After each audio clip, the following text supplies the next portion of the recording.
Welcome to Stories to Learn English channel. It was a rainy afternoon in October.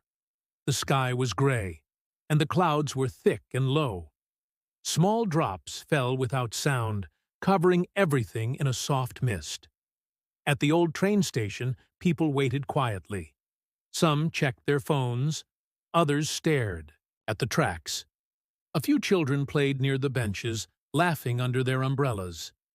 Near the edge of the platform, a man sat alone on a wooden bench. He wore a long brown coat and a gray wool hat. His hands held a small black notebook, worn from time and rain. He wasn't cold, but still he pulled his coat tighter. His eyes looked far, but not at anything around him. Each year, on this same day, he came to the station. It was a ritual, not a loud or public one, but a quiet act of memory. He opened his notebook. Inside were small notes written over the years.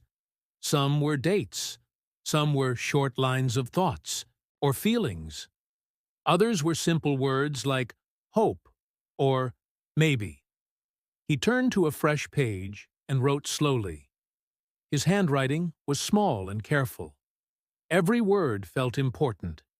Every word came from the heart. He didn't come here to catch a train. He came to wait, to sit in the same place, to give time a chance to bring back what was once lost. 20 years ago, he met someone on this very bench. It was not a long meeting. They talked, they laughed, and they shared dreams. She had kind eyes and a quiet voice. They didn't have phones or social media to stay in touch. So before leaving, she made a promise. If life doesn't change us too much, let's meet here again, in 20 years. Same day, same place. It sounded romantic at the time, like something from a movie. But as the years passed, the memory stayed.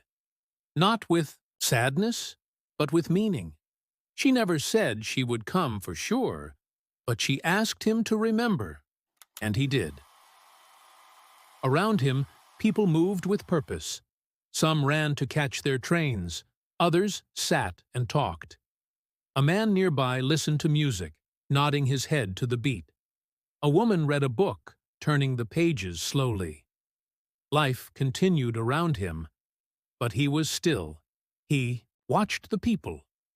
He wondered how many had promises, how many were waiting for something or someone, just like him. Maybe everyone carried a small hope, hidden deep inside, that someone would remember them too. Suddenly, a young woman in a red coat arrived. She looked confused. Her eyes moved quickly from the train schedule to the tracks.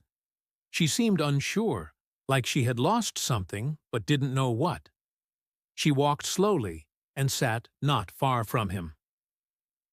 He glanced at her but said nothing. There was something familiar about her, not in her face, but in her energy. She reminded him of youth, of questions, of days when the future was wide and open. She pulled out a small notebook, just like his. She opened it, looked at it for a moment, then closed it again, as if the answers she wanted weren't there yet. Hours passed. The rain came and went. Sometimes strong, sometimes soft. He didn't move much. He wrote a few more lines in the notebook. He looked at the clock. It was almost the same hour when she had left, all those years ago. He breathed in, slowly. He wasn't sure if she would come. He wasn't sure if she remembered. But he wasn't sad. The waiting itself had become part of the promise. Sitting here, thinking of her, remembering their words. That was enough to keep hope alive. At 4:40 p.m., a train arrived. The sound of wheels on the tracks filled the air. The station lights turned on, glowing softly under the gray sky. People stood up. Some hugged goodbye. Some smiled. Others walked fast with suitcases. He stayed seated. He didn't expect anything, but his heart beat a little faster. The doors of the train opened. A woman stepped down. She wore a dark coat and a green scarf. Her hair was gray now, and her steps were slow but steady. She looked around, scanning the crowd, searching. Their eyes met. For a moment, everything stopped. The noise, the rain, the people. They all faded. Only their eyes spoke. She walked toward the bench. He stood up.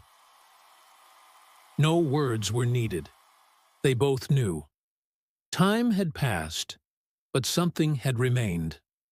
They didn't ask, "How are you?" They didn't say, "Do you remember?" They just looked. And in that look was everything. The years, the distance, the promise. They sat together, quietly, like before. The bench felt the same. The station felt the same. But now they were older, softer, wiser. They didn't need to talk about the years between. They didn't need to explain their lives. What mattered was this moment, this shared silence. The girl in red watched them.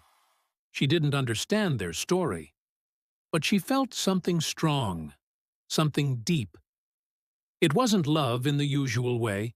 It was something more, a connection, a memory, a promise kept. She smiled. The rain stopped. The sky began to clear. A soft light touched the platform. He closed his notebook for the last time. She held her scarf in the wind, and together they sat, not to wait anymore, but to be. Quiz time. What object did the man hold while sitting on the bench? A. A newspaper. B. A small black notebook. C. A cup of coffee. D. A photograph. The correct answer is B. A small black notebook. What was the significance of October 9th for the man? A. It was his birthday. B. It was the day he retired. C. It was the day he met someone special. D. It was the day he lost his job. The correct answer is C. It was the day he met someone special. How did the man feel about waiting at the station each year? A. Anxious and impatient. B. Sad and regretful. C. Hopeful and peaceful. D. Indifferent and bored. The correct answer is C. Hopeful and peaceful. Who was the young woman in third coat? A. The man's daughter. B. A train station employee. C. The woman he was waiting for. D. A stranger who reminded him of his youth. The correct answer is D. A stranger who reminded him of his youth. What happened when the woman with gray hair arrived? A. She recognized the man, and they sat together in silence. B. She sat alone on a different bench. C. She walked past the man without noticing him. D. She asked the man for directions. The correct answer is A. She recognized the man, and they sat together in silence. If you liked this story, subscribe to the channel, leave a like, and share it with someone who loves to learn English through stories too. Leave a comment below and tell me what you think about the story. I'd love to hear from you. See you in the next story.